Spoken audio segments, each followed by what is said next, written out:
Q&A. What do you feel compelled to do? That's the question of the day. What do you feel compelled to do? QOTD. Question of the day. What do you feel compelled to do?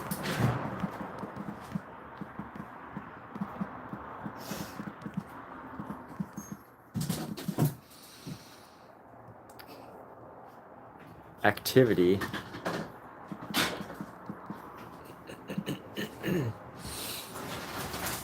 We're gonna leave that as our why does the Q&A have to no come on, let's do what do you QOTD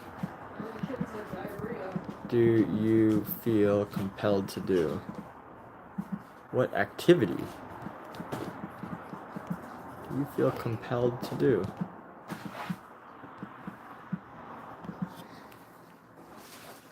Done.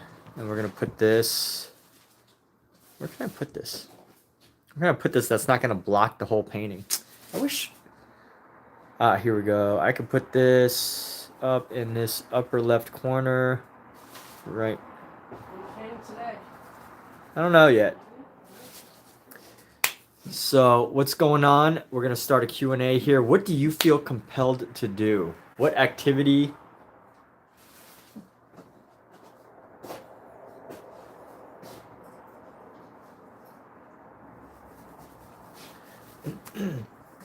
That is a question of the day because I feel compelled to paint. And that is my compelling. Happy Black Friday, Omizu. Hope you're doing fantastic. Hope your work day yesterday didn't drag you down. Hope it was incredibly fulfilling. What a great day we had yesterday. Shall I? So we had I had a fairly a very rewarding Thanksgiving. We had celebrated, Kat and I had celebrated Thanksgiving, an official Thanksgiving a little while back. So yesterday we just had some time together. It was nice to to grill, do some grilling for some steaks, and yeah, so it was awesome. Now I have this angel here that I have on this painting, and it was made on request. I don't know if I want to paint over it or if I want to paint around it or what, but I'm done with these two other paintings, and that means that I probably need a new shirt too before I start painting because this shirt is a shirt that I don't want to get paint onto. So actually give me a moment as I change my clothes.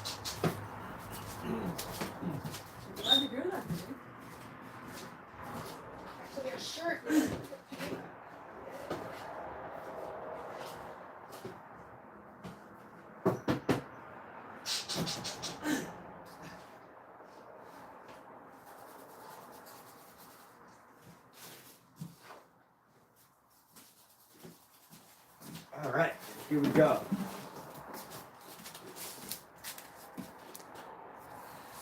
John Clark, what's going on, John Clark? And I gotta put some bands in my hair. Keep the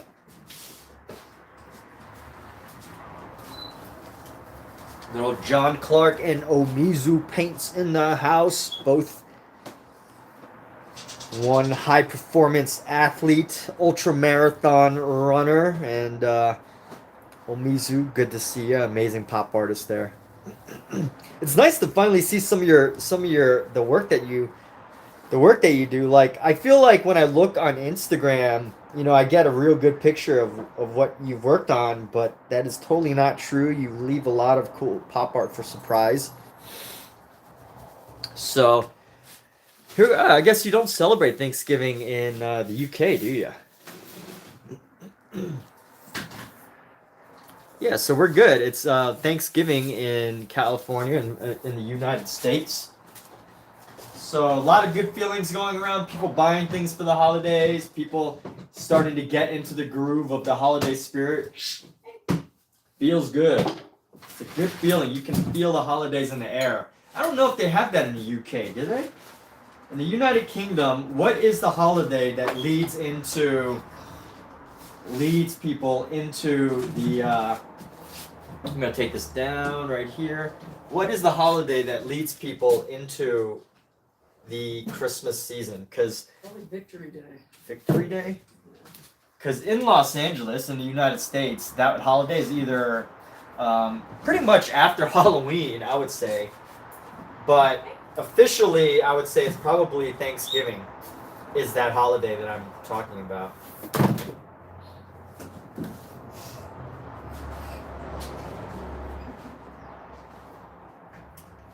I'd say it's Thanksgiving. But writing poetry, that's your answer to the question. Amazing, dude. I love that.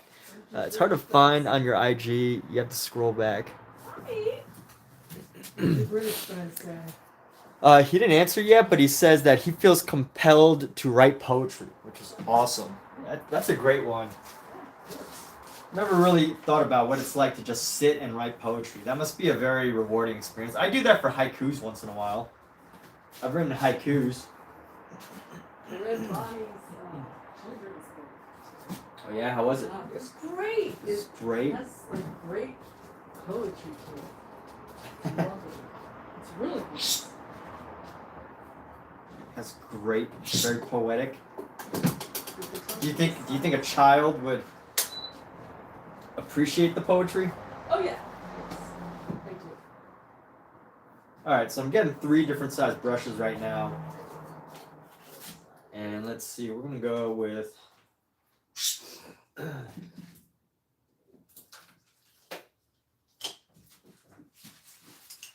alright, we're gonna do 1 flat brush and a couple rounds. There's no holiday that leads into Christmas? My goodness, I wonder how that affects Europeans as far as, you know, that just that holiday spirit goes. Because definitely in America, you can totally see a change in, you can feel a change in people's attitudes as soon as October ends and as soon as Halloween ends and we move into Thanksgiving, and as Thanksgiving starts to build up as a holiday, and right after that, you know, we got Black Friday. You can call it a consumer trap or a capitalist consumerist trap, whatever you like to call it. But I love Black Friday. I think it's a great holiday. I've worked many retail events, and you know what? I think it leads into this big joy of giving. And the reason why I had said that whole trap thing is because I've definitely a lot of like random social media posts are coming up about capitalism and you know this fact that conspiracies of the holidays just being retail stores and celebrating getting people to buy stuff. But anyway, if you're in the spirit of giving, I think it definitely starts with Thanksgiving is when it really begins for America. It really begins in America.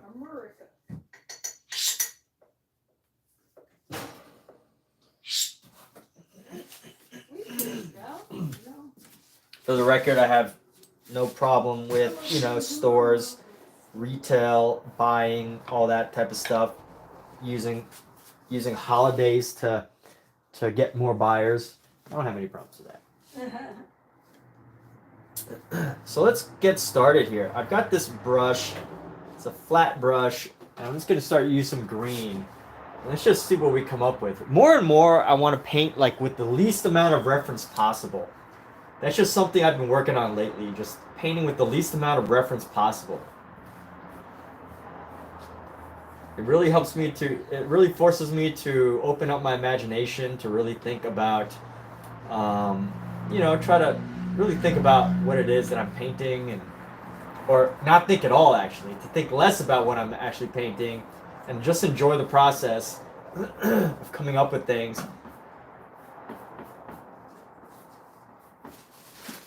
And who knows where this goes. I'm weird, and what's that drawing behind? You don't think there's a holiday? There's a painting here. These are 2 of my personal paintings. That's my self-portrait, and that's a painting of a flower. Tell them paintings make great holiday gifts. John Clark saved a fortune on Black Friday by not buying. Paintings make great holiday gifts. So Kyle Bernice says, I'm weird, and that drawing, what's that drawing behind? That's exactly, it's a painting. It's painted. It's a painting. Sorry, my cat was on a table. I'm trying to keep her away. That's why I repeated that same thing. Trying to focus on multiple things at one time is not my forte. I'm not. I used to be good at multitasking, but I feel like the older I get, the less I enjoy multitasking, so I try to avoid multitasking. In the sense of, first of all, I think multitasking uses a lot of brain power. A lot of brain power. Even though, I think research states that there's no such thing as multitasking. It's only figuring out how to switch your brain on and off from one activity to the next. That's what they say real multitasking is, because the brain can't do multiple things at once. But it can do one thing very well, and it can also switch back and forth really quickly. So,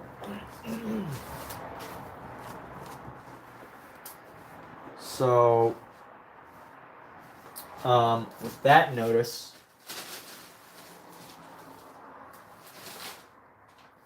I think it's good to consider.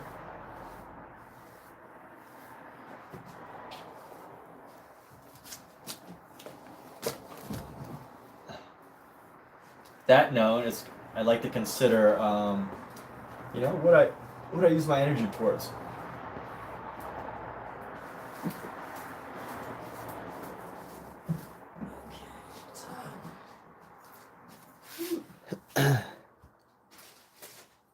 So Mizu's compelled to make art. Kylie is compelled to call people weird. Kylie, what's going on? How are you? Kylie Bernice? Is it Kylie Bernice?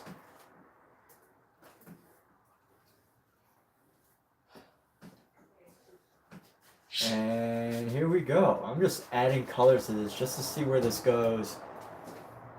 Based on this request that I had yesterday for someone's birthday, I made this little angel for them, and I never saw them again. So they just, for whatever reason, just wanted to see somebody do a painting of an angel.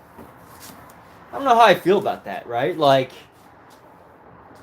if anybody who is a live streamer, artist out there, if somebody comes in and say, hey, can you do this because my granny's old and it's her birthday, can you just do this for me?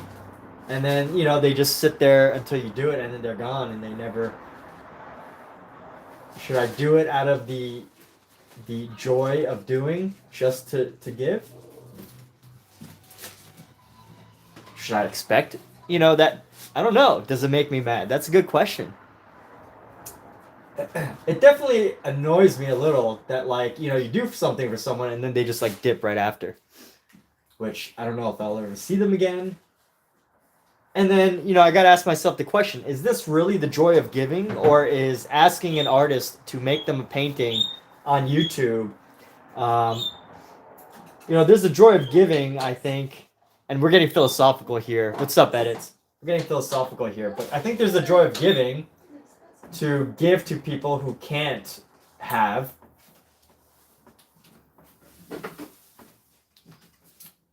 Or, can't do or whatever. And then, I guess there was that, I was trying to find that balance. Is the request, an honest, like, request? Like, I probably should ask, like, how come you can't paint an angel for your nanny? That would mean so much more. I guess that's probably how I should have figured it. I don't know. But these are my thoughts as a live streamer right now. How do you take requests in a way that is like a positive?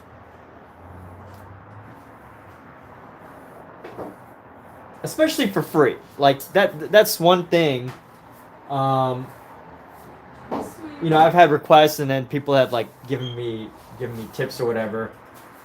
And that's how I would usually do it, but this request sounded so, like, just, they pulled on my heartstrings. and then they just left with it. But anyway, all right. So edits, great. Congrats on finding out your crush likes your back. That's awesome, dude. So that's amazing. Must be an amazing feeling. And what are you gonna do about it? What's your plan? What's your plan with that?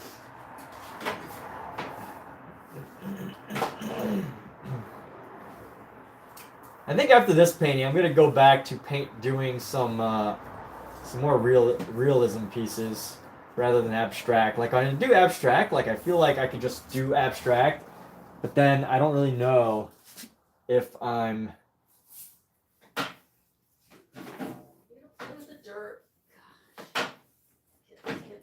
When I paint abstract, I don't really. It totally doesn't feel like work. I think is one way of putting it.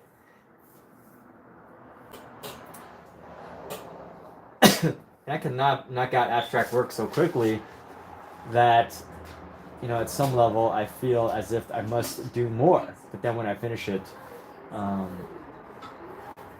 when I finish the abstract piece, I feel like, should I do another one? I totally could. Inspire people. Yeah, I guess that's true. I know that's true. I know I inspire people. I hope I inspire people. That's one of the purposes of what I do.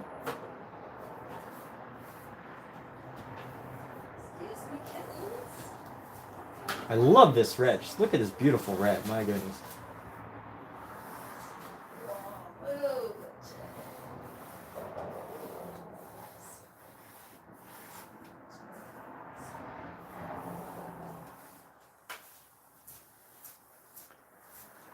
So what kind of poetry do you write, John?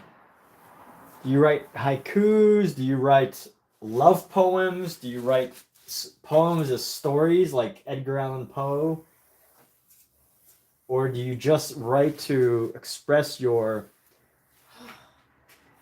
feelings? What is it that you like to write poetry about?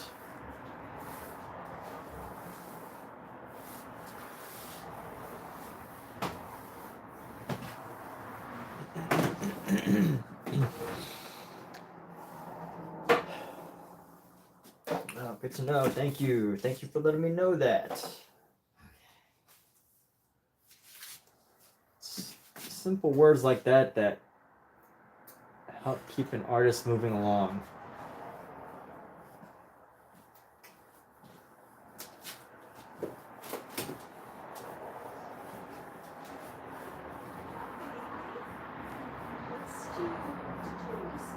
The joy of painting. The joy of making artwork.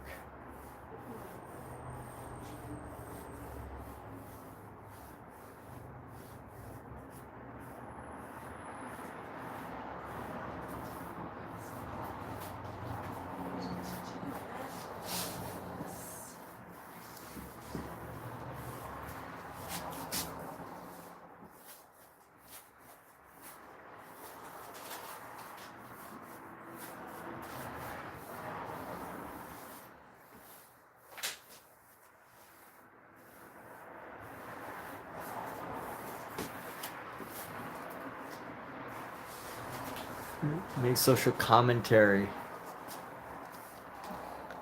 Paint by numbers is Michael's style. Paint by numbers is fantastic. It's a fantastic hobby activity. And you know what? There's some really good paint by numbers kits. I've seen a lot, especially I've seen a lot on Reddit, and it seems like a lot of people are using them. And you know what? If it's rewarding, if it feels good, then it's good. Now, you know, I personally don't use paint by numbers kits. And I think it's good for hobbies, but definitely think that the artist himself must always seek to find their creative voice.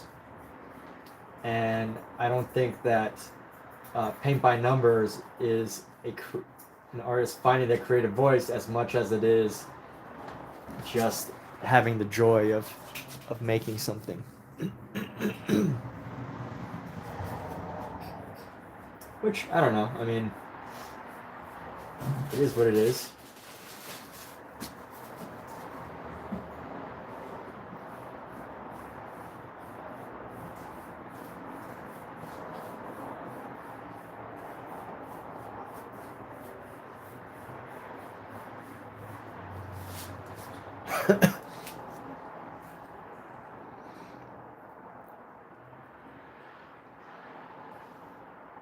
Yeah, you got Kat's name right. K-A-T. Kat. John Clark says hi. Kat says hi, John Clark. Says, how are you? You okay, John Clark? Hello. I'm ready to go out the door. I have to go take care of some cats and go to the gym. There we go. My phone. Kathleen's life story. My phone has...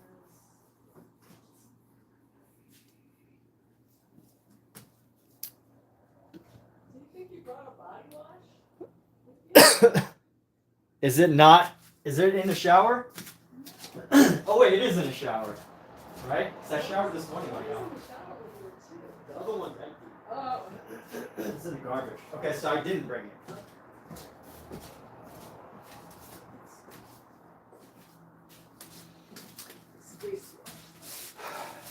You are well. John Clark is well. Welly, welly, welly, well.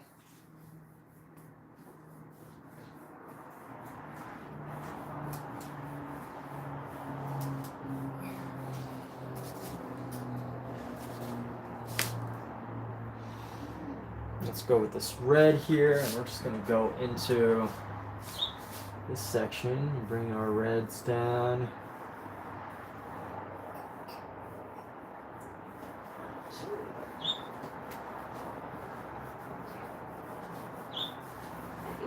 Look at this. Look at how cool it is. Look how cool this raw.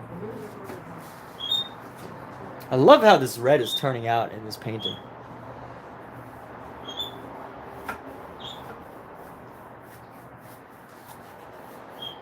The red and the orange is turning out very nicely.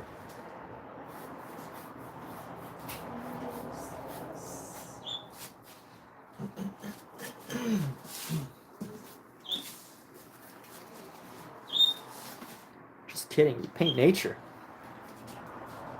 You know what, sometimes, although I was criticizing paint by numbers just now, I think it's interesting to think that some artists really are basically just paint by numbers artists anyways, except, you know, they make up their own drawing and then they make up their own color combination, right? Because if you sketch out this entire thing perfectly as it's supposed to be, isn't that just the same thing when you paint into it? Isn't that pretty much the same thing as painting into a perfect paint by numbers book? I think so. It's a similar activity.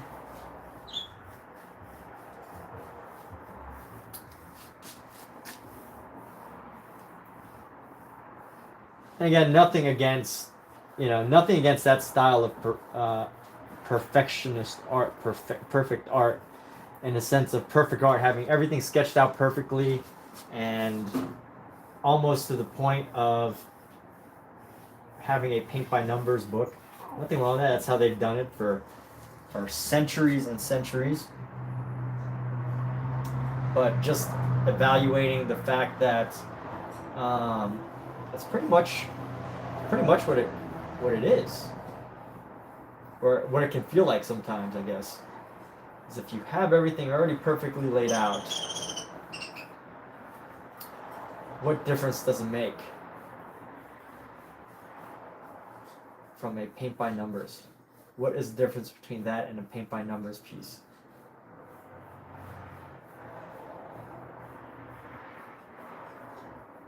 I mean, obviously there's a skill of laying down the paint.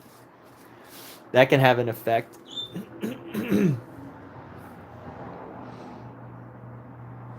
Well, there you go. Omizu. Omizu compares it to a coloring book. Exactly, right. That's probably better than paint by numbers.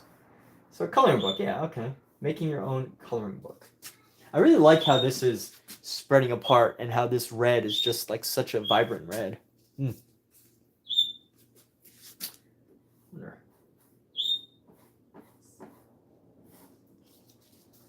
I love the vibrant redness of this.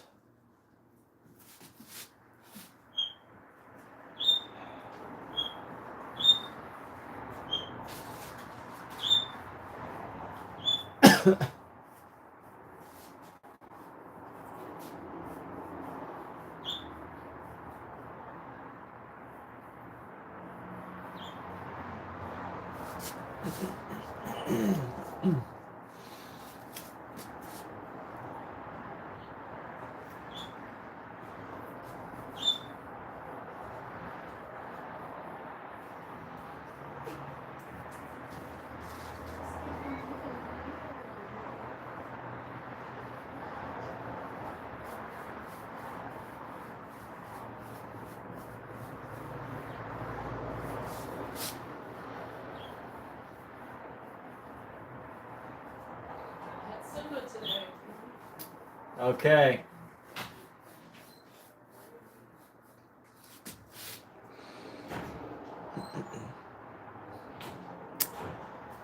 Would I consider this a religious or spiritual painting?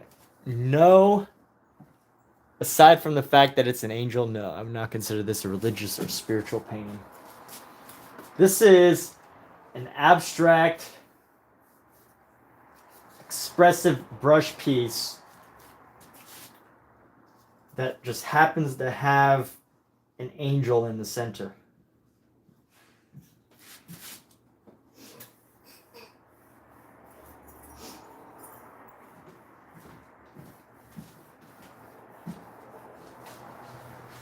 Short socks don't stay on my feet. They keep getting scrunched into my shoes. Oh no, what are you gonna do? It's so uncomfortable.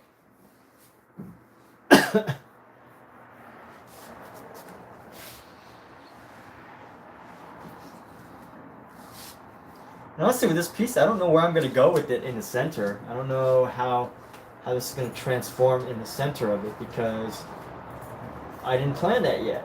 So I don't know how this is gonna go. Bye. Later, babe. Oh, that's pretty. I like it.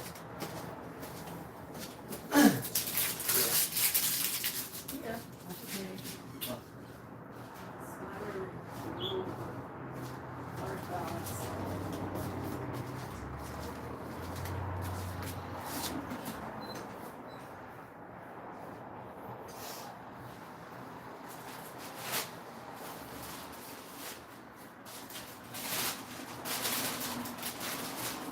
And here we are. Painting this around. I like how these colors blend together. You know, it's work like this that I really feel as if I'm actually learning a lot about how the paint works together. Now, you know, there's like study of how paint works together by just doing studies of how the paint works together, like laying down certain paints. But I like painting in this way because I can really start to see how like colors start to blend together and how they mix and match and mingle. There's a lot to it. There's a lot going on here.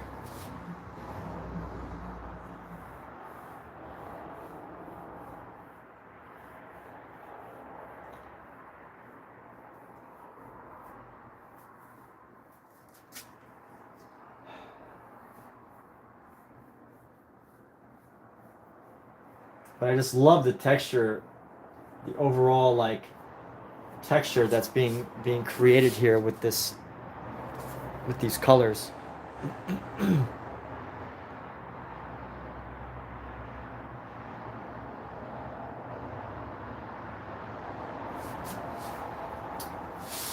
And I think this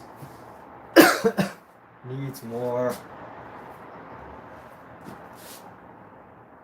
We should go yellow in the center. How about that? Let's go yellow in our center here.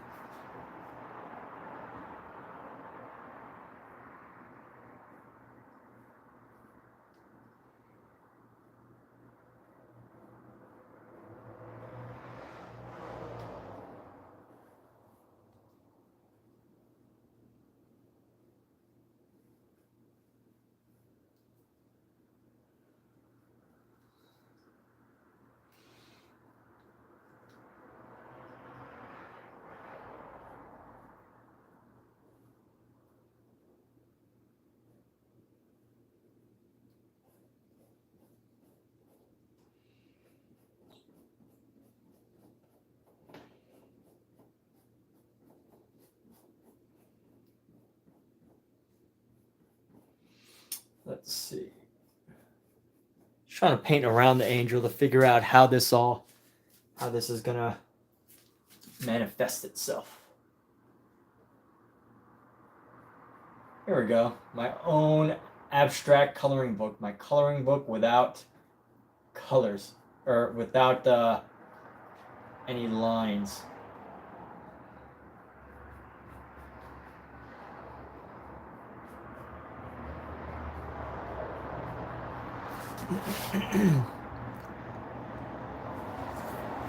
Here we go.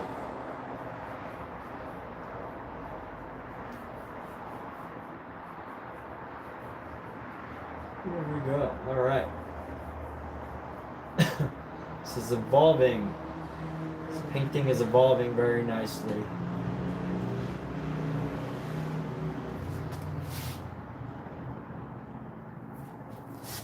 And I think I need some white. I need to grab some white.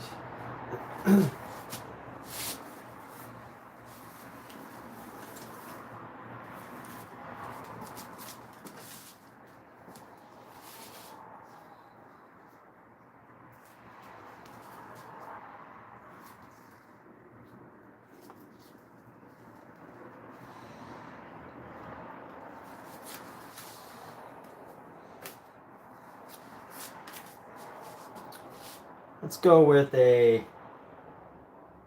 going to grab some white here, grab a little bit of this green, white, green, yellow. We're going to go into this down here, expand this yellow to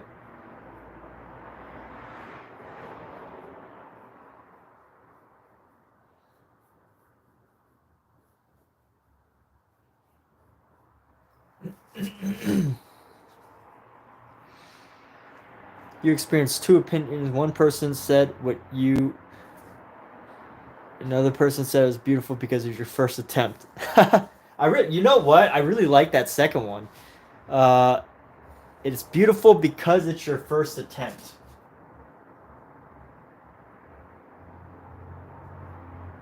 I really like the way that's worded. There's something, I mean, maybe I'm overthinking it. You know, I'm probably overanalyzing it, but it feels like some very profound words for some reason. The way that it was expressed. It's beautiful because it is your first time.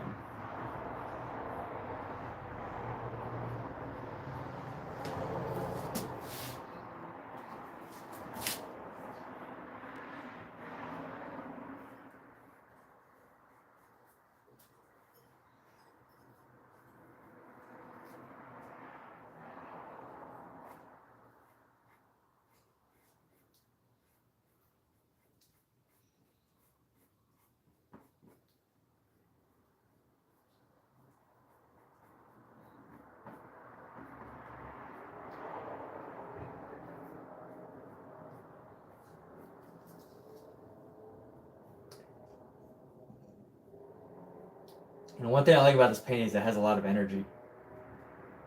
It's very energetic.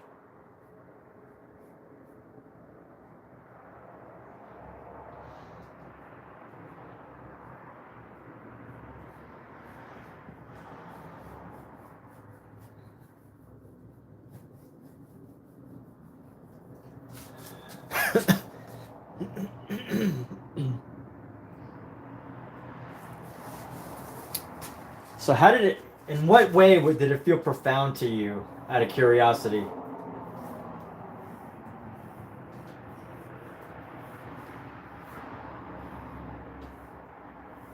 Like, it feels profound to me, but I'm having a hard time putting words to that feeling.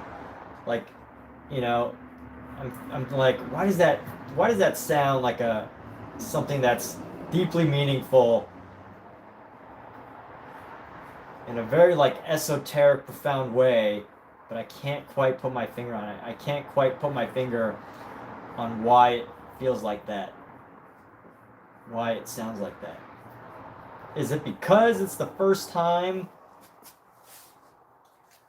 that you did it is it that idea that makes it profound, or Is anything that's the first time just beautiful simply because it's the first time? I don't know.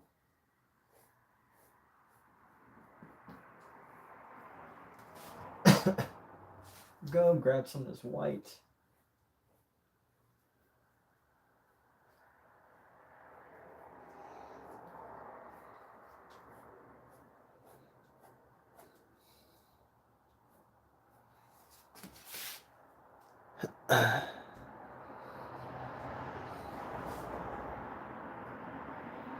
Or maybe it's not something that we actually need to break down to try to figure out if it's profound or not. Just whatever the feeling is, it just moves you in some interesting and unique way.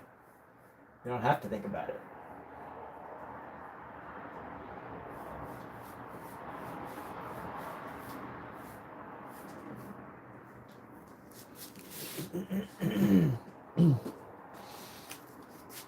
Let's go around the edge here. We're gonna go with some blues, just all the way around.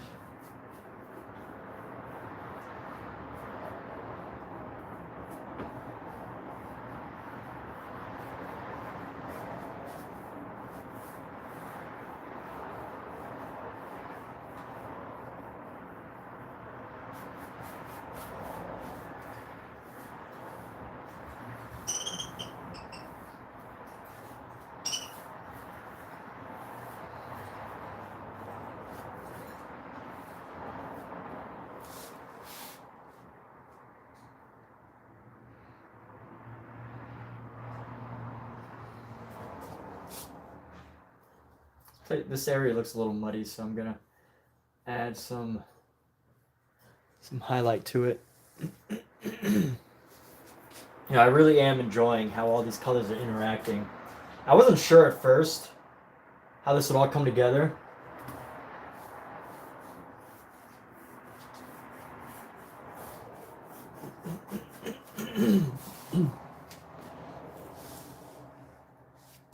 But the interaction of this this brush and the blendedness of everything is really feeling good. It's looking good. I'm enjoying it.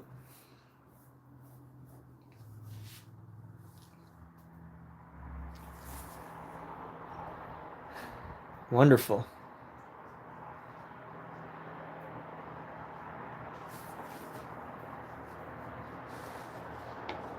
Alexa, what is the definition of rapture? The word rapture can be used as both a noun and a verb. As a noun, it typically means ecstatic joy or delight or joyful ecstasy. As a verb, it means to enrapture. Alexa, what does enrapture mean? The word enrapture means to engross or delight someone to the point where they are beyond delighted. Well, I don't necessarily think that captures what this painting represents, so I'm gonna keep thinking of another name. I think along the outside, I'm gonna. No, wait. I'll just do one brush for this whole thing. Let's go with our blue again. I'm gonna go along the outside here. I'm just gonna go along the outside.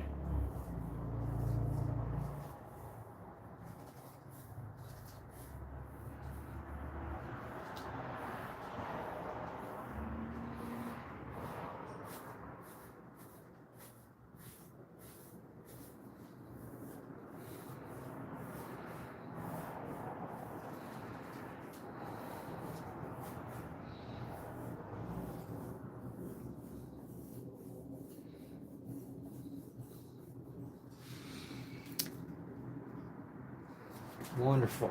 Good stuff, John Clark. Good stuff. So what was your latest run? I went to the gym this morning, but I didn't actually, I haven't ran in a little while.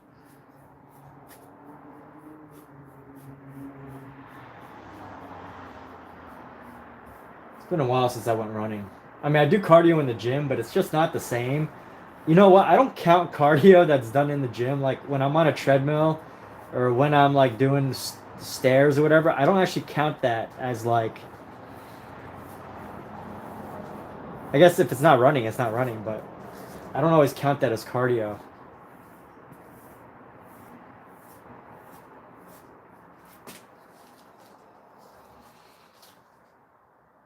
I am enjoying. You did a 5K? All right, great. You did a 5K. Wonderful, great, amazing.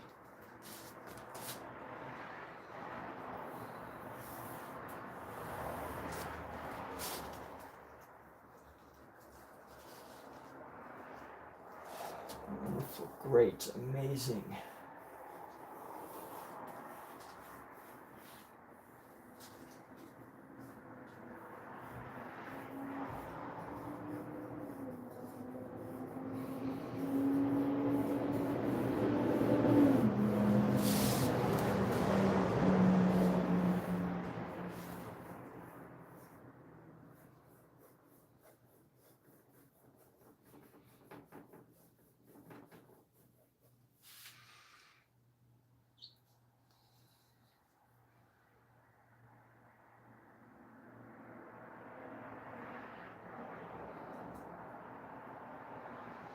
Let's go with some of this white up top here.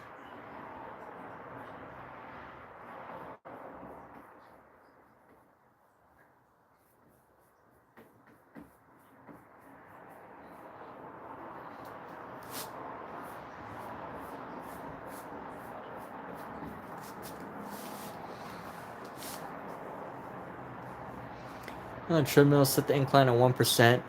Oh, really? Huh, that's a good fun fact. Did not know that.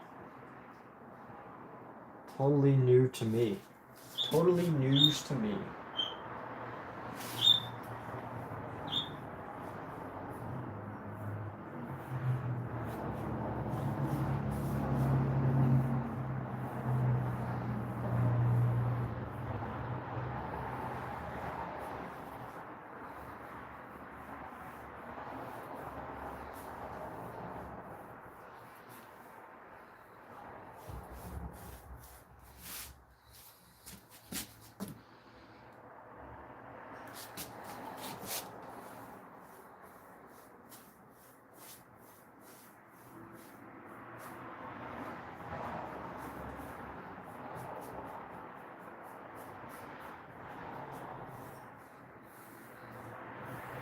Like the only thing that about running though, Robson, thank you so much. Robson, what's going on? Thanks for jumping in just to share a thumbs up. So the only thing about running though, now that we're on the topic of running on a treadmill, I'd be curious to know your thoughts on the muscle groups that are used for treadmill running versus just regular running on the roads. Like they have to be different. Because on a treadmill, all you need to do is like basically lift up your feet. Like if you can lift up your feet, you can travel a distance. But if you're running on a street, you have there. I mean, obviously there's other muscles that you have to use. It just makes me wonder how big of a difference. You know, like we all know it's different. We just guess I haven't spent the time to Google the actual answer. I'm sure the answer is on Google. Alexa, what's the difference between the muscle groups used in running on a treadmill versus running on the street?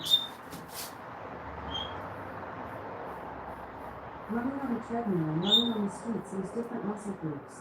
Treadmill running primarily targets lower body muscles like the quadriceps, hamstrings, glutes, and calves, whereas street running also involves the use of upper body muscles. Treadmill running can lead to a higher risk of injury due to the lack of variation in terrain and the potential for bleeding, while street running provides a more varied and challenging experience. Treadmill running can be bad for you because of the lack of variation. Never thought of that. Never thought of that. I wonder if that's the same for cycling too. Like if you're cycling, there's a lack of variation in the way your body moves. I hear people who do like ultras, or not ultras, but like do triathlons, competitive Ironman women runs. They usually face issues like that because once they get off of the bike, their body's suddenly so used to this, this little round movement that the body makes. Just the round movement And that creates issues once they start up again as a runner. For the running portion of the triathlon.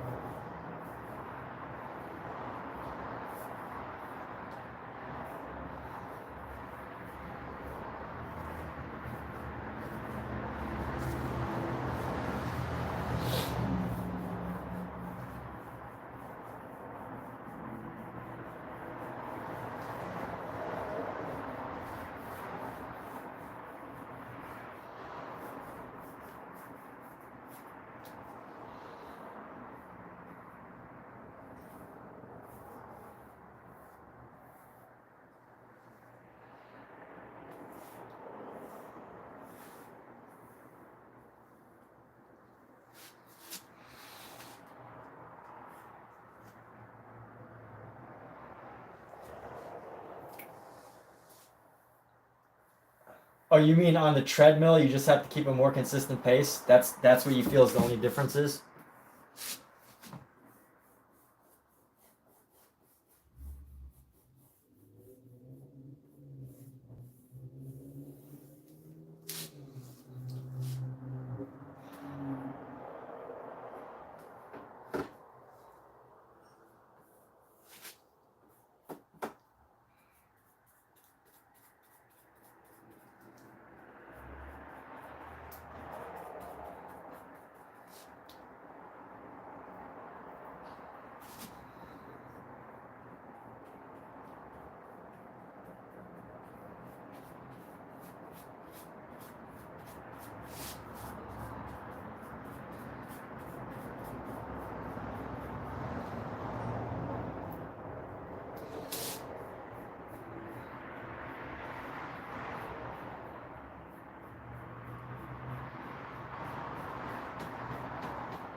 Okay.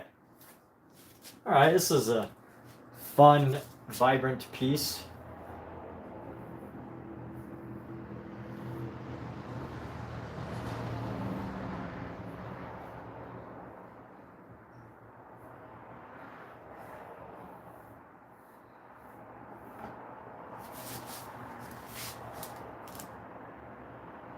It's interesting. Running on a treadmill is really dull. Yeah, I cannot stand running on a treadmill. I just can't do it.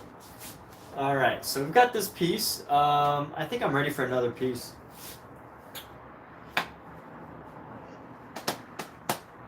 Let's see. Right. Got the edges. Let me grab another. Let me get the other painting I want to do.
Okay. Oh! Oh! Almost fell. Alright, let's move this somewhere safe. Even though I'm sure this is a painting that I might paint over sometime in the future. We're going to go back to this piece.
And here we go. Last time I remember I finished these two body parts, so we're gonna go. What the heck is this thing that I was painting? No clue what that is. No clue. Huh. Alright, well, we're gonna tilt this way and we're gonna start painting a new section of this.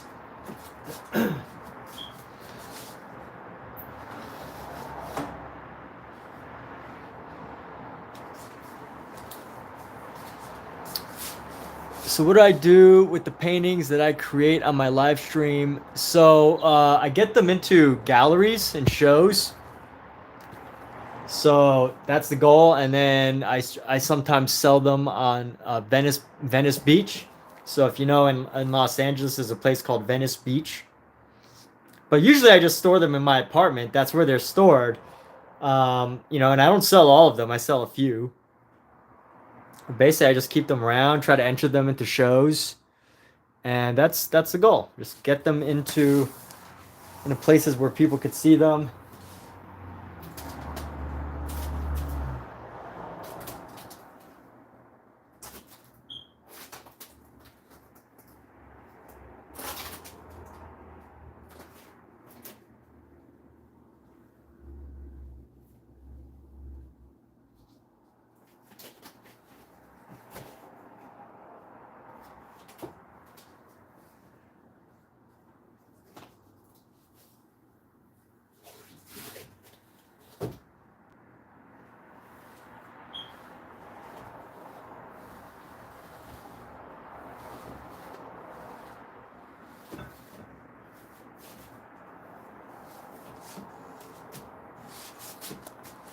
And I've raffled them before.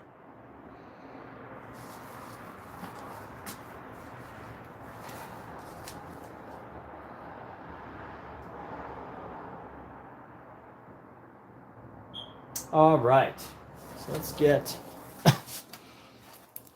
Yeah, it's really all you can do with like paintings, you know, there's only a few options. Sell them, keep them, gift them, or find a place that'll like carry them, or just like hold on to them. You know, and I'll take photos of them, make sure that I get them on a different platform, set them up to sell them as prints.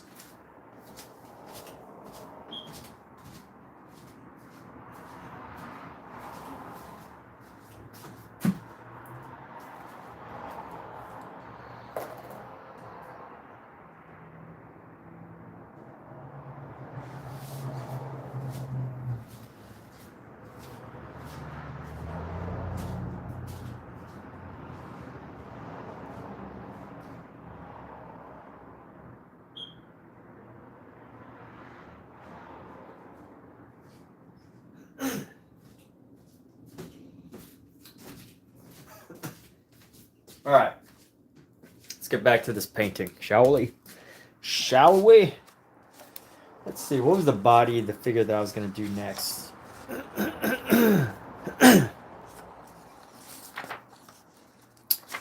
I did that one. I did that one twice. So I need to do this guy, just lounging, this lounging dude.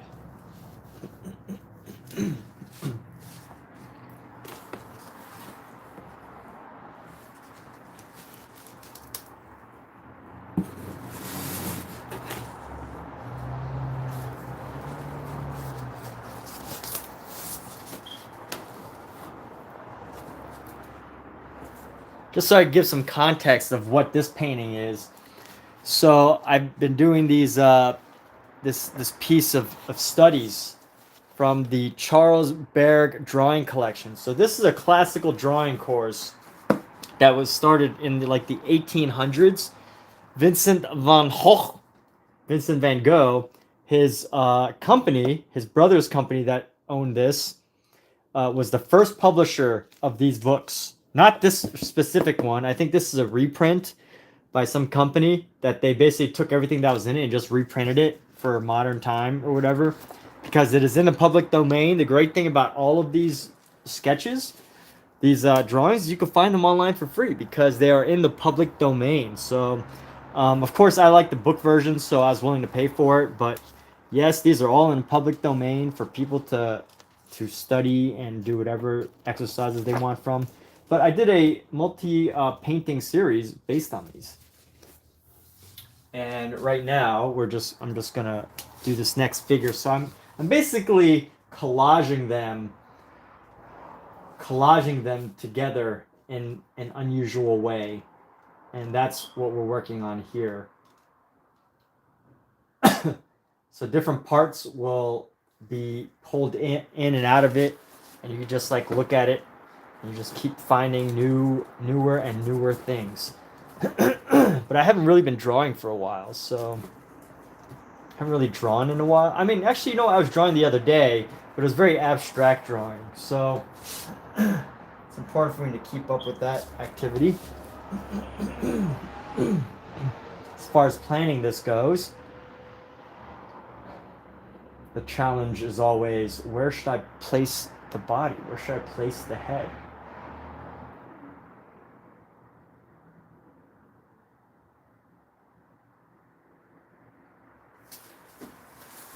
Where should these things go?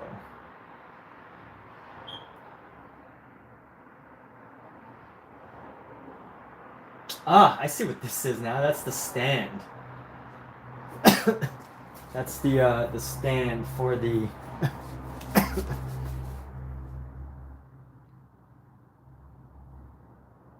for the pieces. Okay. All right, let's see. What should we do? We're going to do this next one. Got the red, green, the blues, the purples.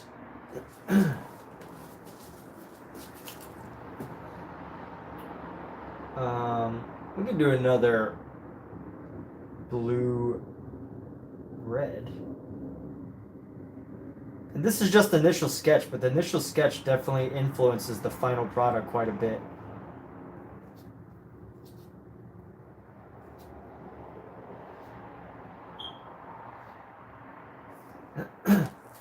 So, how do we do this?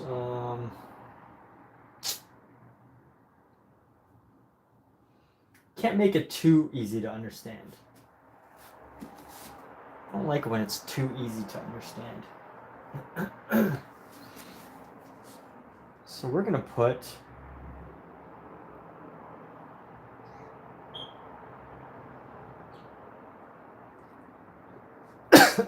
let's start the body, the head right here. Let's start the head.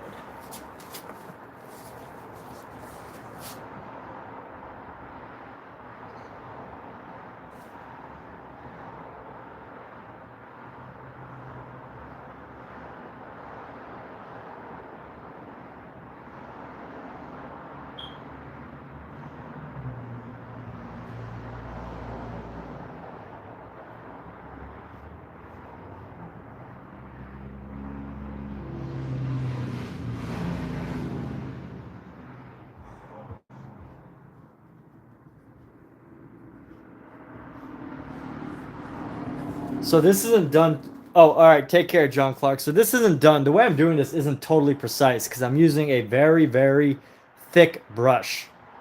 So, you know, if you're looking for precision and accuracy in your sketch, then you're probably going to want to use a pencil for this part. But I'm not,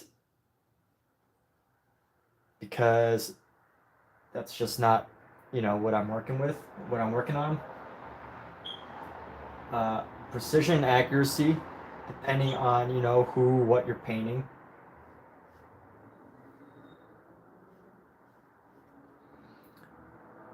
And then we're going to go down here.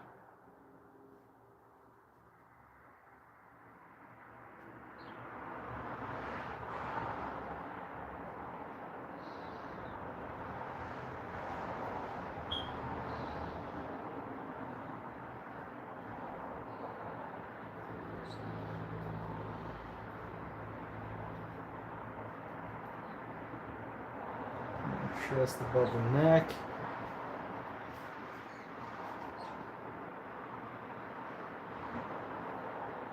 The shadows right around here.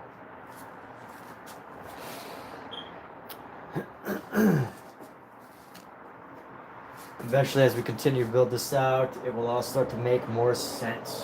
For now, just getting the sketch out is our goal. And another thing that I'm doing is I'm really focusing, well, I'm not really focusing, but I am focusing a bit on certain shadow spaces. So if I see an area that I know is going to be like in shadow, I'm going to start to modify it, start to add those shadows in.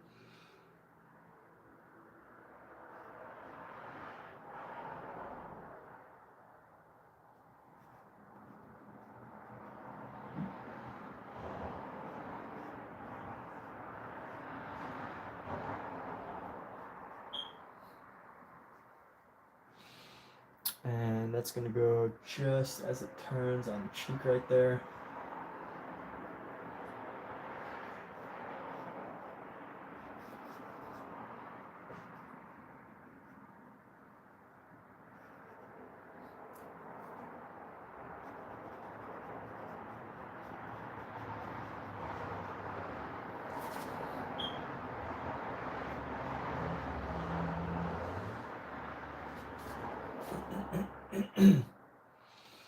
Bring the arm, come right under the cheek, bring the arm out just past the head.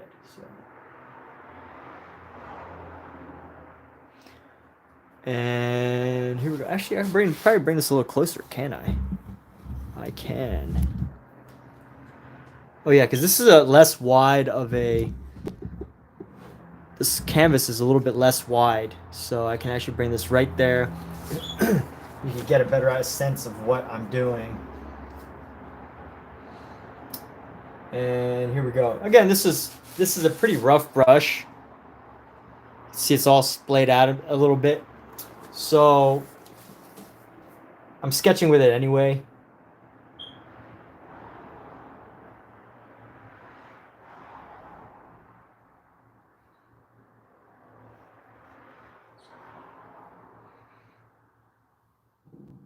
So that's the shoulder. That's about right. And here we go. We're gonna go like this, bring this up.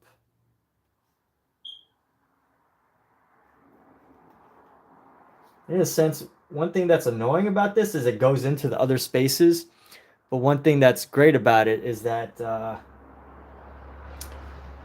like the challenge of having to sketch with something that's imperfect, because it helps to create imperfect paintings.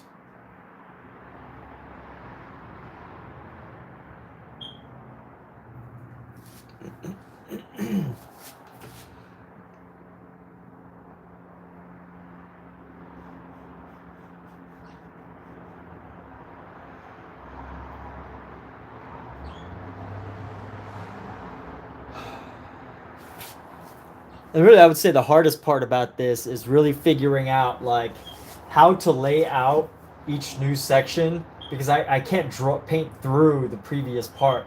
So having to figure out where within this piece I should end the shadow or some of the lines. It's probably some of the most challenging element of this. But let's see, if I got the bicep right here, that's about that length. So we're gonna go here. And then it's just gonna disappear. So then right here,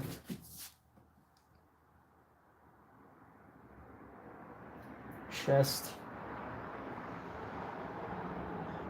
It's gonna come down right about here, right here.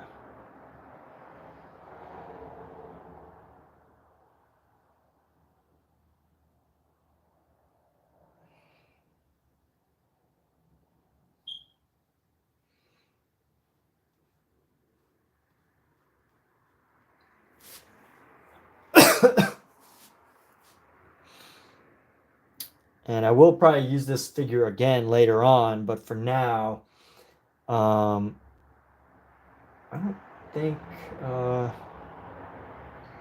see, it's gonna come down right there. Leg's gonna come around right under the head, around.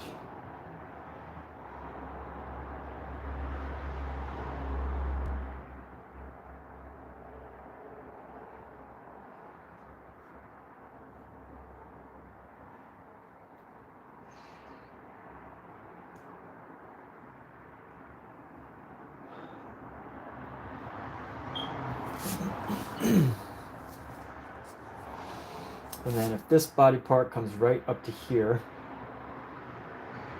this knee comes right here, I'm going to bring it down.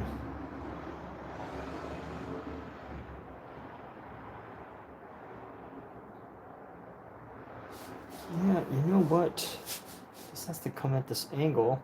It's going to come around and go whoosh. It's about the length of the body. Let's see, let's try this a different way. Sketching it right there. This is the arm, the hand. Hand comes down right above the knee, like right here.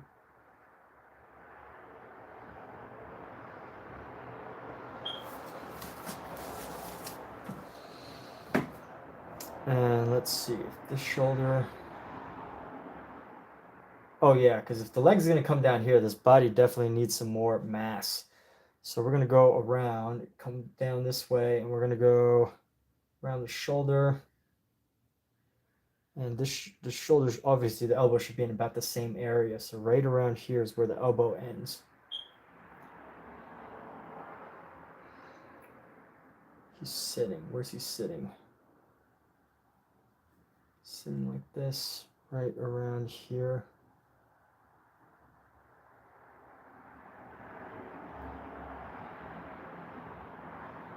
I could fudge this a little and make up the placement of the rest of this stand a little bit.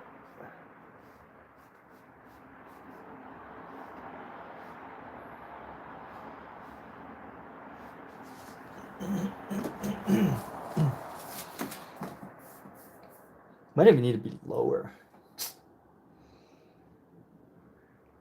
Let's see. So one good thing you can always do is use the measuring tool. So you kick your arms straight out. Kick your arms all the way straight out. Lock your elbows and everything so you don't change direction too much. And then you just take a look at what you're working at. Usually do this when you're out and about painting in plein air, like painting outside to measure things. But you lock your elbows so that you can't change the distance too much like that. But you could just kind of keep it locked, and you could pretty much keep very similar, and then you just stick your finger where you want to measure, and then you kind of move that around.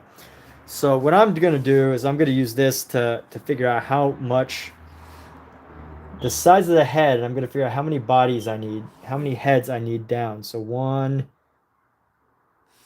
2, 3. So this is about 3 head lengths. This entire thing. So whatever size I draw the head, if I can figure out the head size, I can draw everything else. So 1, 2, 3. Okay, so that's about right, actually. All right, good. And then the lengthwise, let's do this. Let's go from from shoulder to shoulder. 1, 2 and a half. So whatever I'm going to do the shoulder at, probably about right there. 1, 2. So shoulder length, 1 and 2.5. So somewhere about right here is where I need that to this leg to come out of.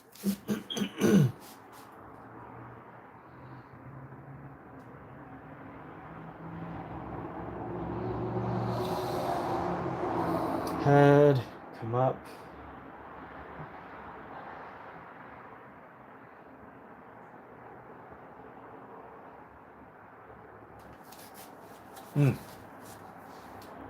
How shall I do this? The only trouble now is because I can't draw through these pieces, so I really have to use my my visualization skills here, which can be pretty challenging. I can visualize things, but I can't visualize exact perfect space separation. So if I just figure out the arm is right there, the hand is just this hand that's cut off, and it comes down right here to about the knee. And then the knee is going to go right about here. That should be about 1 head length. So we're just going to mark it. Sometimes you just gotta mark it. You just gotta go with it.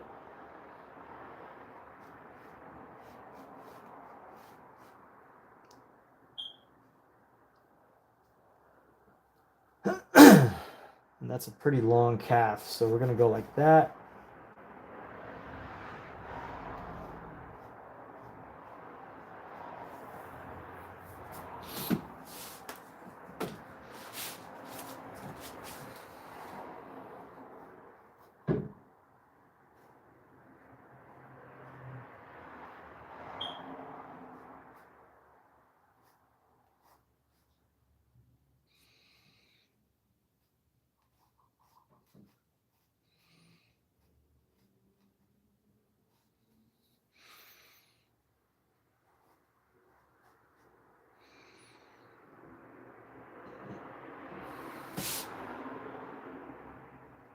And there we go. All right, that's not too bad.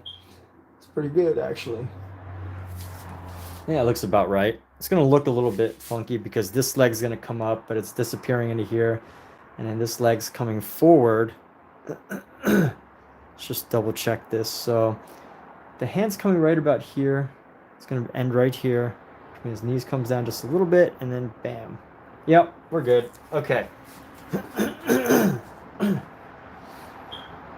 Now let's go ahead and how do we do this? We're going to take our white. We're going to lay it down.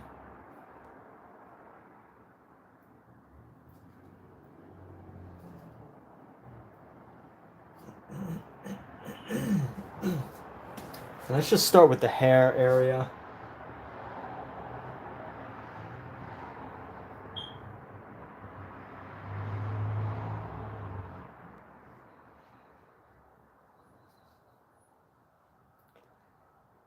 And this is going to come down the hairline just past this eye right here. Just for this jawline.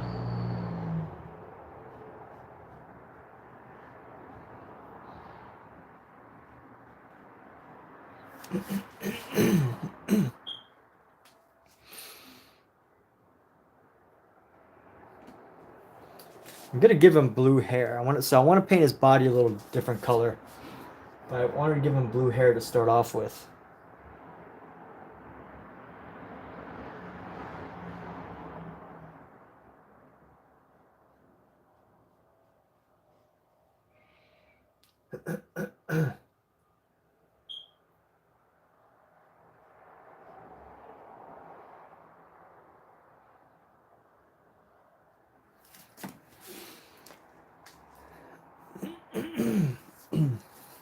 And let's see, we find like this green. Let's find a green. That's so much green, purple, blue right there. Cool colors.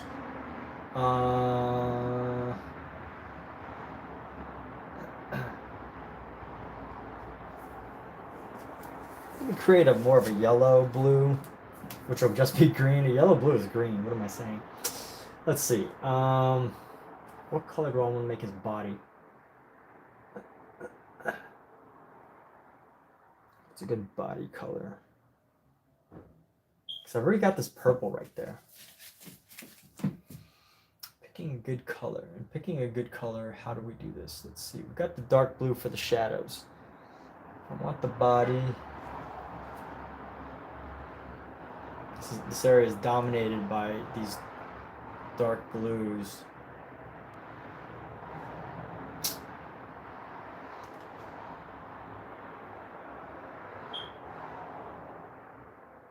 I've already got a pink.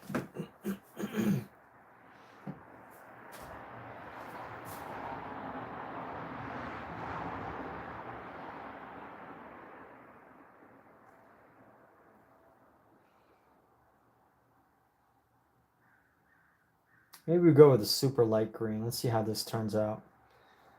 See how this color turns out.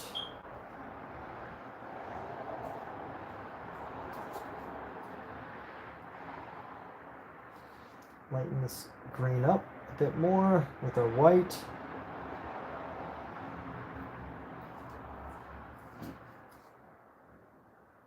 Add some more yellow.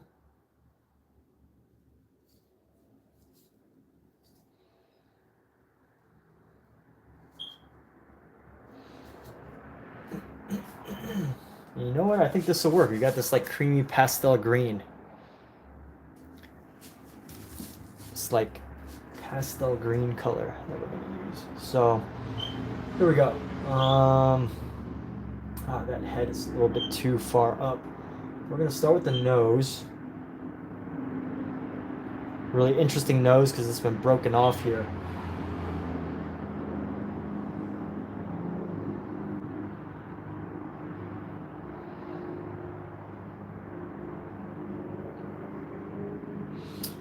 Come into the neck. This will be our lightest color that we use on this.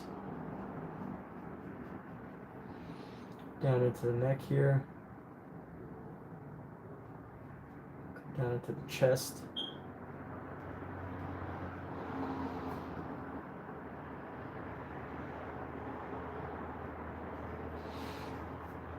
And then the rest of this chest, we're going to come down.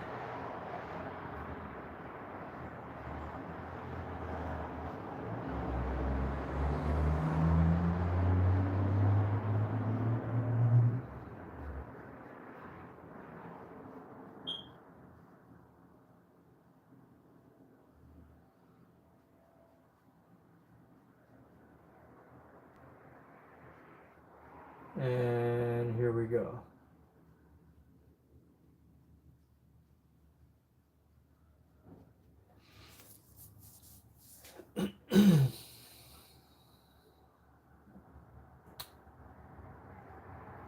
And just so we can start to mix in some of these blue shadows, we're just going to blend into that.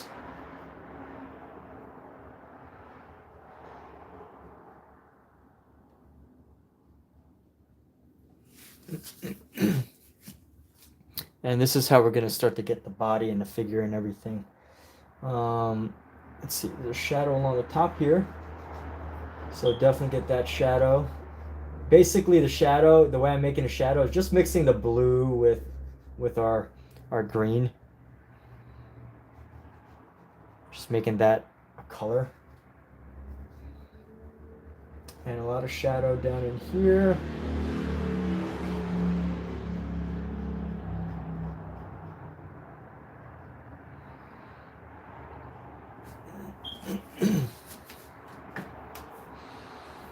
And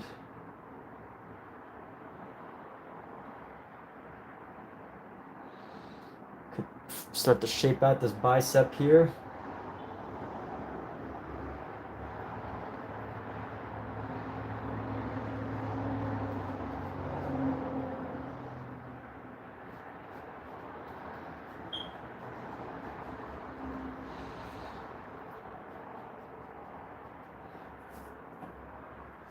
And just like this, you can really start to just see dimensions in this body here. Just start to see the dimensions by mixing these two colors together and letting, you know, letting one color tell you the difference between, instead of using a shadow, like, I guess these are very different values, but instead of using like a shadow, you can just use different colors to signify a change in the plane of an area.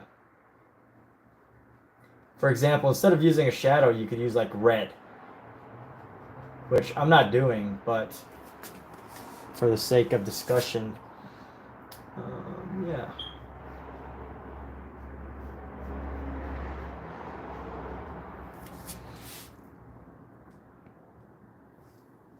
And let's see, where else would a good shadow go? I get some shadow right into here. Give him a 5 o'clock shadow right into here to separate, get it nice and soft. And give a shadow along this edge. Gotta have a knee.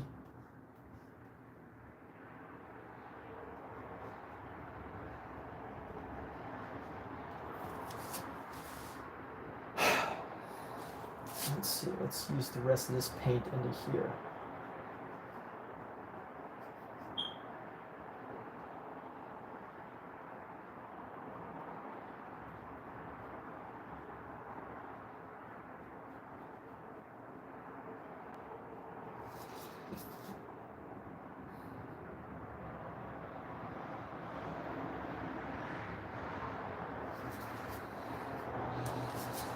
And grab some more of this color. I'm gonna get into the light space around the face, get a nice little highlight right there.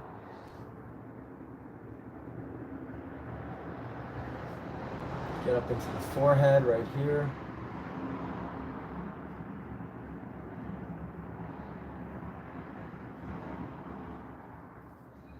Come straight down on the side of the neck here.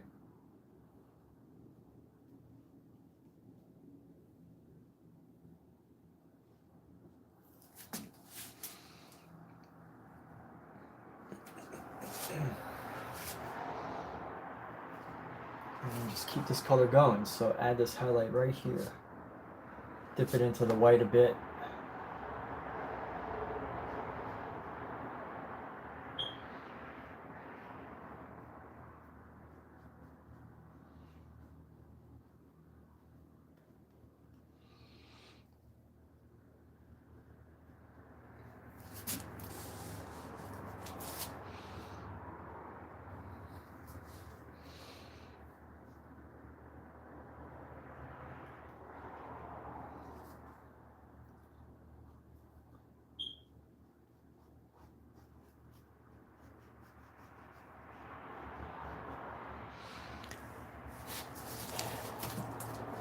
And let's go down.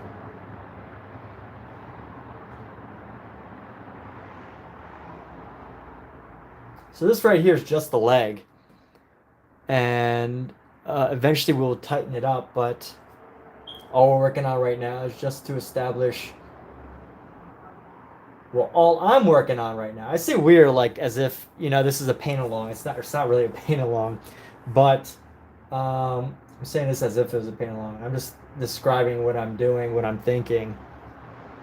You know, changing the way the shadows are to help to create the shape. That's the one thing, you know, that's the big difference between drawing and painting.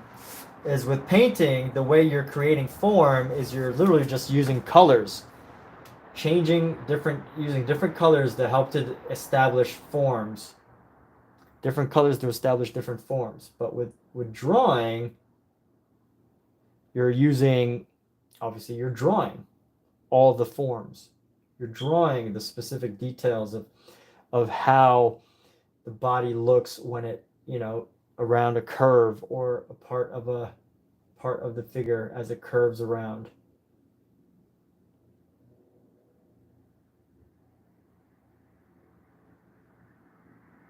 Being much more detailed in a drawing. Or maybe not much more detailed, but more like specific. I think that's a good way to describe it. More specific.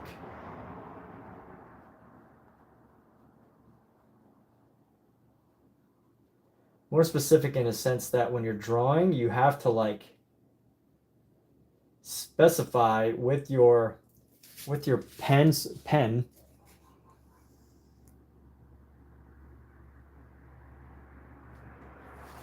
like, hey, this is where the part of the body turns and rotates.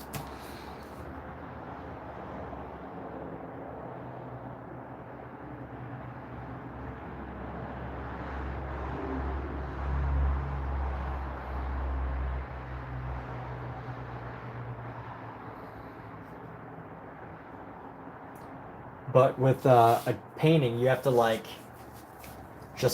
you really just have to look at the color, look at the value and the change, and with that you can show the difference between two separate areas.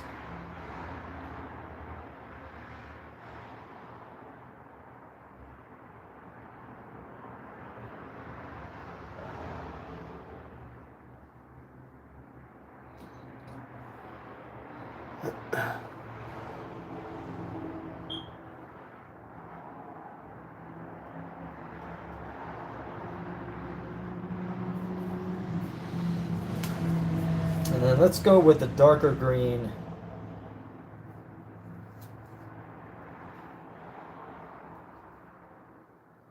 For our section right here.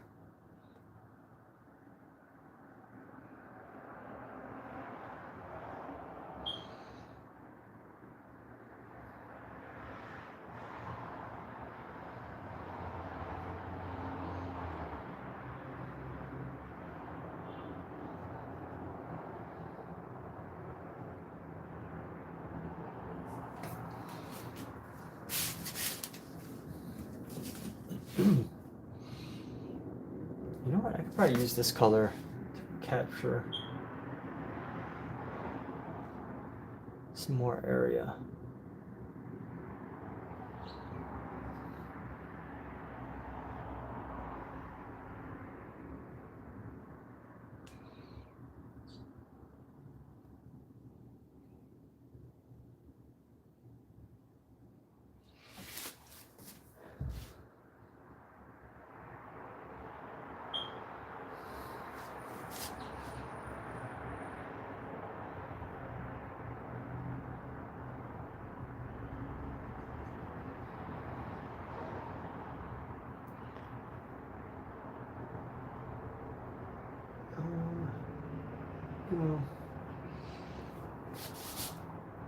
Let's round this neck out a little bit.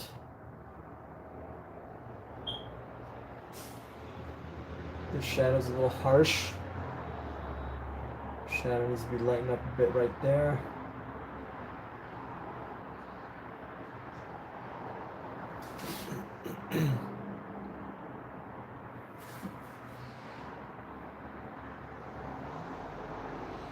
I don't necessarily want these super hard edges, so I'm going to soften that up a bit.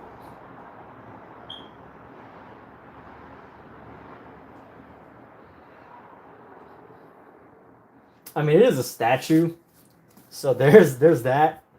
It is based on a statue mold, but still, I just want to capture some of the features a little better.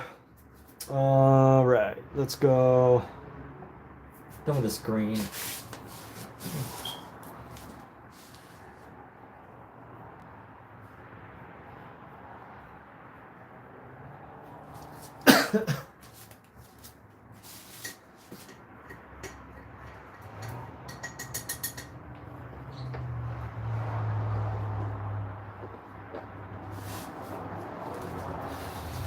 And we're gonna make this section red.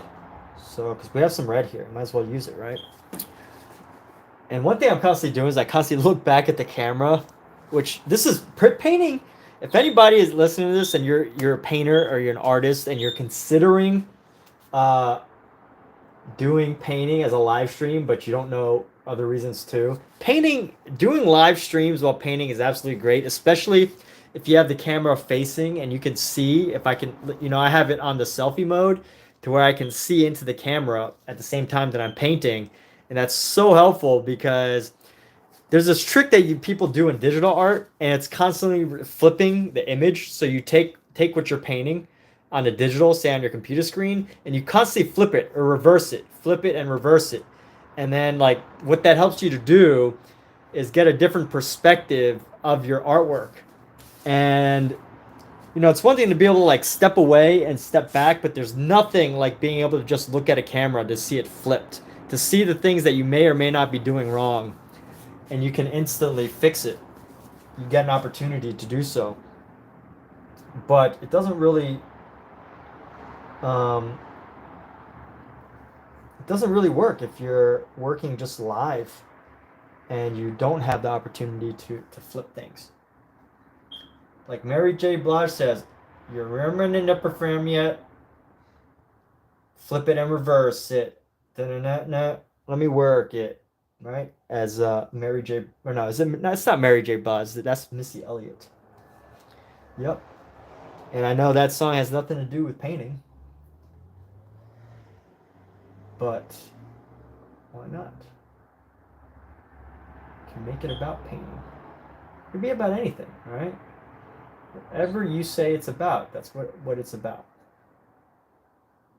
So I originally said I didn't want to like blend these colors all together, but it looks like that's going to happen. You know what? I might have to change this to a yellow. Let me grab my yellow here and see if I can possibly change that color. I don't like it. It's too blended. You're remembering in the upper frame yet? I have no clue what Missy Elliott says there. If anybody knows, feel free to correct me. You're remembering in the upper frame yet?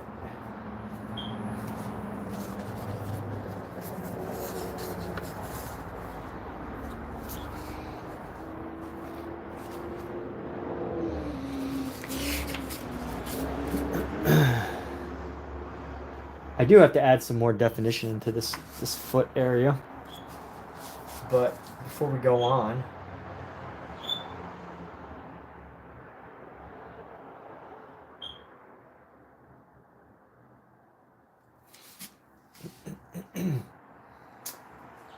okay.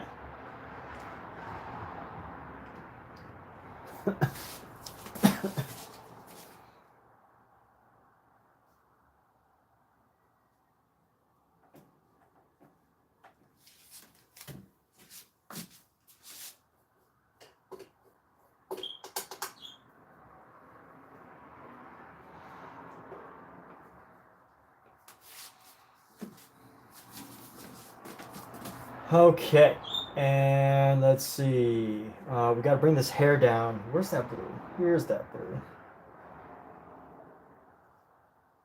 Bring that hair down a bit. The ear is a little too high up for this guy. So this ear is gonna come right there.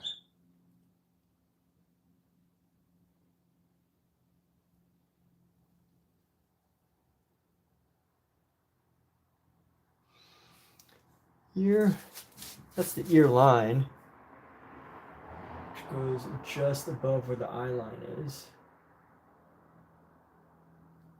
There we go.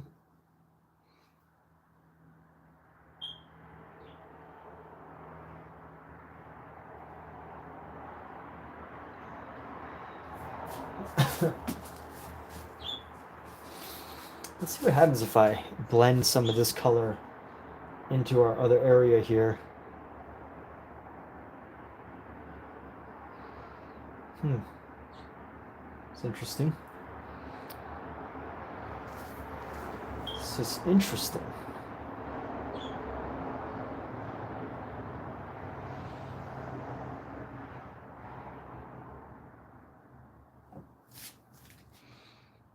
It does help to soften some of the shadow a little bit. Although that's not necessarily exactly what I want. But it does help to soften some of the shadow, which creates an interesting effect. Oh yeah, here we go. I got to add the eyes here. So let's go right here.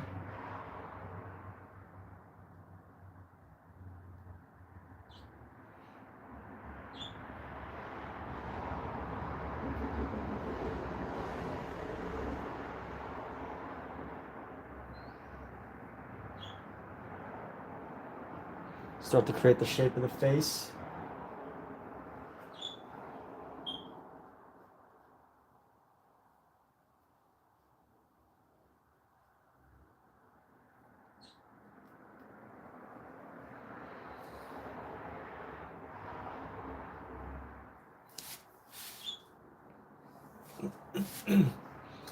And let's go ahead and add some more of this shadow.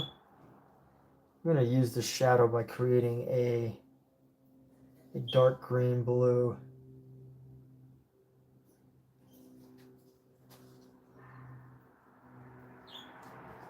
Right into here.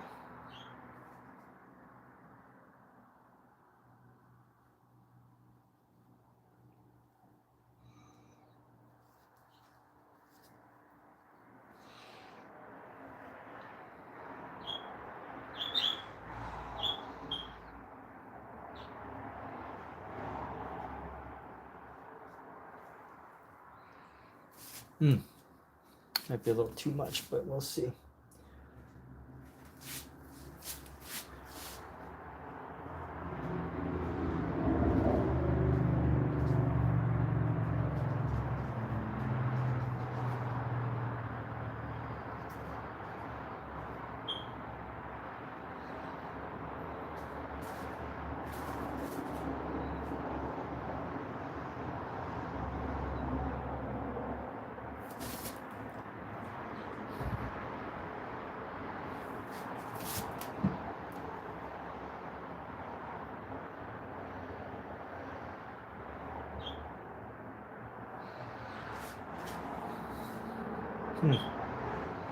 And here we go. So bring this down. Create that shadow. That's nice. This is okay right there. And that nice and dark right there. We start to carve out these eyes a bit.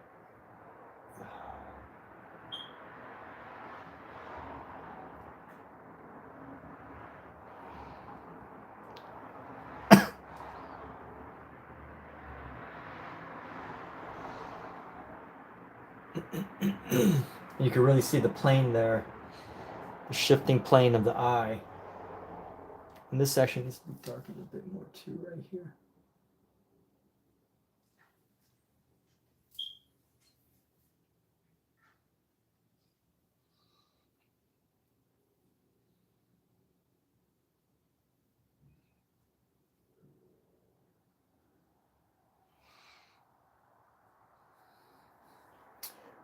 And let's go into here, and we can start to blend this green, because this is pretty much the whole half right here is in the shadow. So bring this down.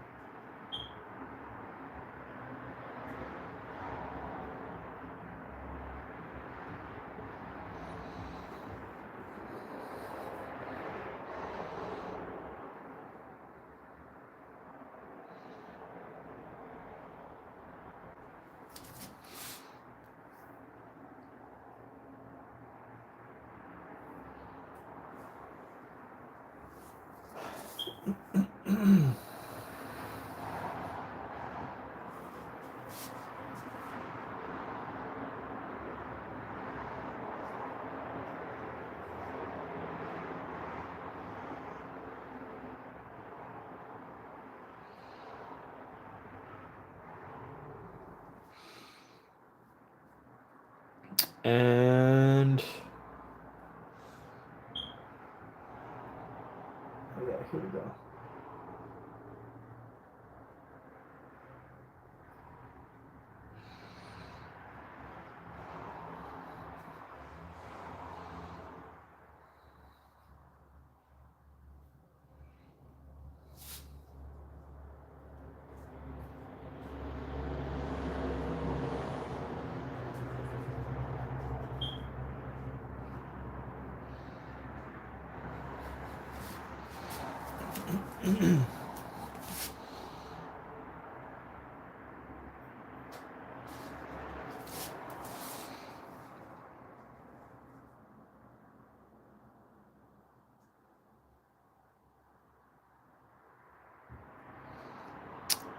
And from here, you know what? I should add just one final shadow right into here. There's a couple little white spaces that I just haven't totally felt confident about putting in yet. I think I'm about to. I just need to go ahead and just fill this whole thing. And then we could come back to it another day.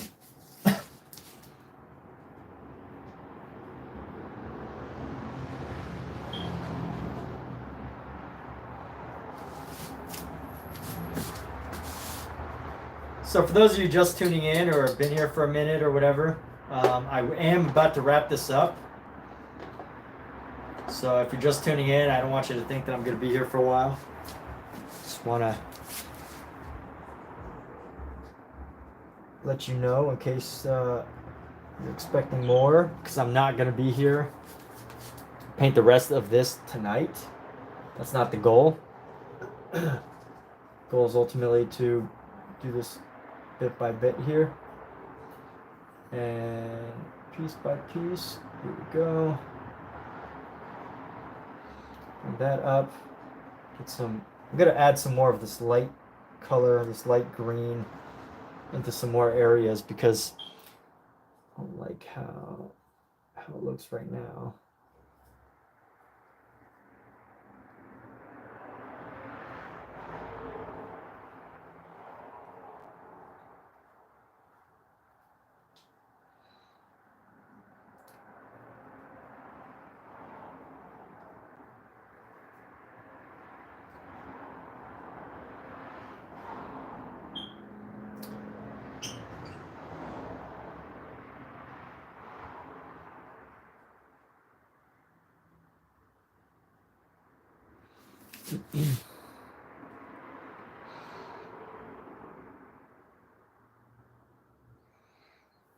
And this comes out a little too much, so we're going to bring that up, down.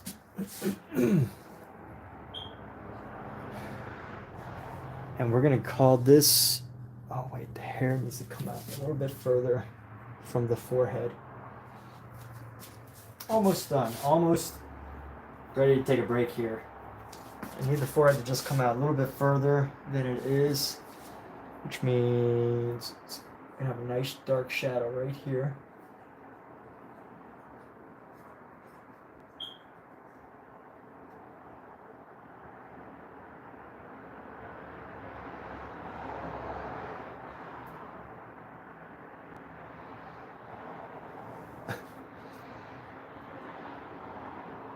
It's a little zombie looking on his face right now, but we'll fix that in a little bit.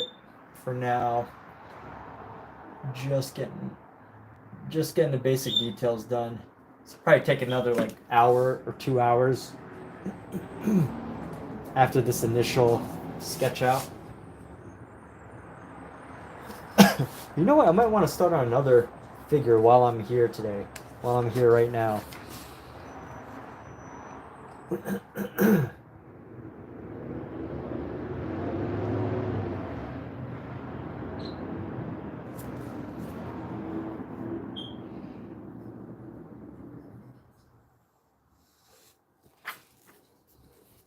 You know what? I'm going to take a break. Need it.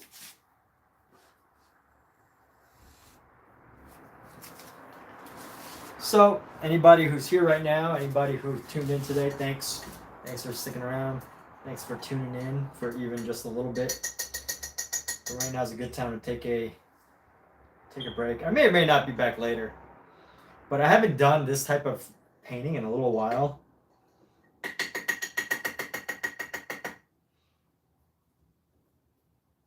So I think it's good to take an extra break right now.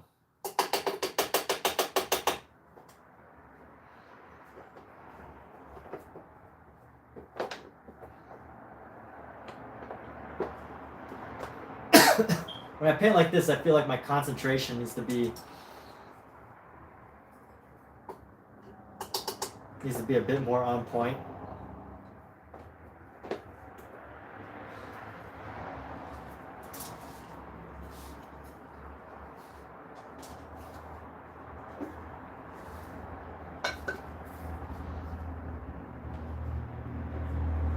I mean, you know what? Even like painting really expressive pieces that are much bigger, much larger expressive pieces, like for fun, where I'm not really thinking about getting the details right. Even those big pieces, they require a lot of thinking because you constantly gotta switch off, planning color, making sure certain colors are working well together, thinking of what you're gonna do next without having it pre-planned. Whereas painting like this, you already have the details laid out in front of you. You still have to make a lot of decisions, but it's more about, there's a part that is trying to capture the essence or the main idea more accurately. And I think when you work those two different parts of your brain of how to capture something a little bit more accurately versus how to express an idea that's abstract and not objective for abstract or expressionist work. It's just two different parts of your brain, and that's what we got with this. So taking a break here, as I mentioned, and to everybody, have a great day. Thank you so much for tuning in.